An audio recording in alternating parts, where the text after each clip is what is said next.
Варшаваға бара жатырмын пойызбен. Пойыздардың обзор жасау керек. Мына көріп тұрғандарыңыз бұл осы облыстың ішінде ғана жүретін не ғой. Дальной Эшелонс деген мысалы Қазақстандағы Жетісу облысы немесе Қарағанды облысы деген сияқты облыстар болады. Сол облыста ғана жүреді. Мынандай пойыз бұл уже облыстан облысқа дейін ғана жүреді.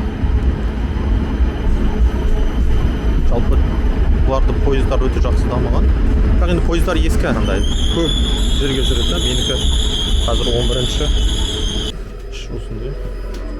Мына жерде туалет. Туалет үшін андай.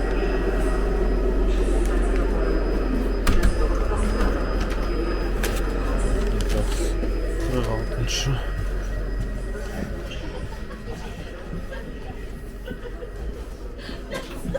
Шынандай. Бұларда жататын пойыз жоқ десе де болады мүлдем. Бар, бірақ өте реткі көрмедім жалпы өзім.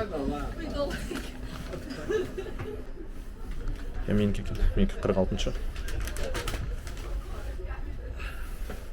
Жақсы. Есік жабылады. Үстінде осы бөлменің ішінде градусын көтеруге болады. Мысалы төмендетіп басып деген сияқты. Қазір 25-те тұр. 24-ке түсіруге болады. 24-те тұрсын. Енді осындай да бар, немесе сондай ұзын болып отыратын да бар. Негізі осы жақсы. Қазір пойызда кетіп бара жатырмыз. Міне сіздерге дауысы естіліп тұрғанша, жалпы өздеріңіз салыстырып кетіңіздер. Қазақстандағы пойыздардың дауысымен, жалпы қозғалысымен Польшаның айырмашылығында екен. Билет жағын айтып өтейін. Билеттері осындай болады. Онлайн алуға да болады. Бірақ студенттерге скидка бар. 51% скидка. Егер сіз университетте оқитын болсаңыз, ал егер школда, колледждерде оқитын болсаңыз, онда 17% скидка бар. Енді студенттерге өте жағдай жақсы жасалған. Алдыңғы бірінші видеоларда да айтып өткен болатын. Росул қаласына түсіргенше қоғамдық автобустарға да, трамвайларға да бәріне студенттерге 50% скидка. Жалпы Польшада студент болсаңыз, енді өміріңіз жақсы, және көп төлейді. Қоғамдық көліктерге, пойыздарға 51% скидка жалпы. Билеттің бағасы қанша екенін айтып жіберейін. Мен бүгін 34 фунт қалдым. Ол теңгемен шаққанда 4800 теңге. Ал егер студент болсаңыз, соның жартысын төлейсіз деген сияқты. Жалпы студент болмасаңыз, мысалға 70 злоты 10 000 теңге билеттері. Жолдың арасы 4 сағат, қарап жүрейін, 26 000. Тез жететіндер де бар екен, 3 сағат 50 000, бірақ олар қымбатырақ тұрады кішкене. Егер студент болсаңыз, мысалы 121 злот тұрады екен, олар егер студент болсаңыз 60 злот төлеп 3 сағат 50 000 жетіп алуыңызға болады. Жалпы жол 4 сағат 20 минуттық жол, енді осындай ұзақ жүретін пойыздар бар. Бірақ бағалары қатты қымбат емес, жалпы 9 000, егер студент болсаңыз 10 000 теңге, ал егер студент болсаңыз 5 000 теңге деген сияқты жалпы.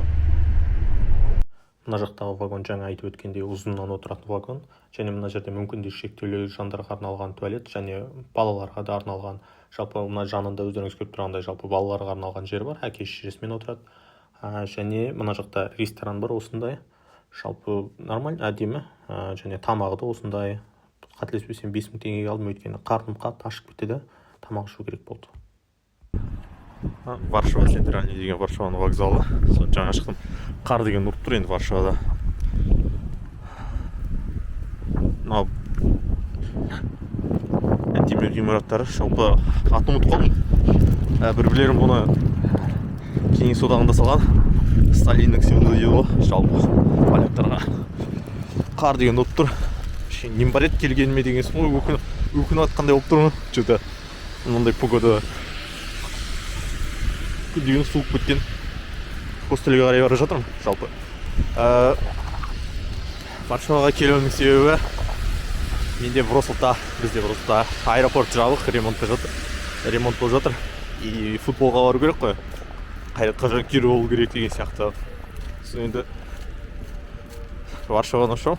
Ертең сағат 6:35-те самолет. Короче, проблема.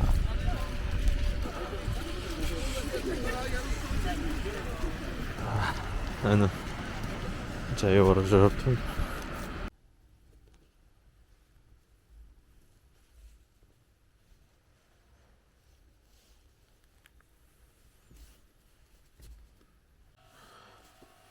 мына бөлмеде жаттым.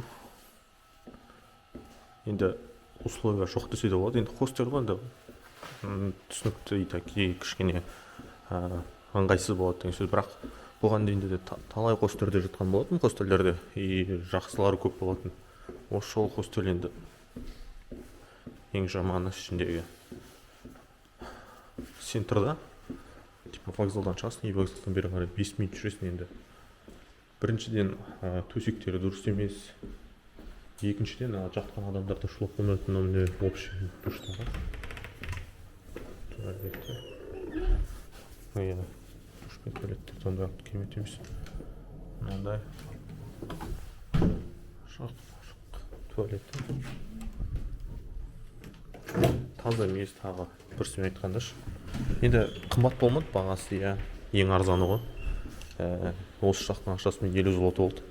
Мына хостел центрін Варшава дейді. 4 сағат қана жаттым бұл жерде.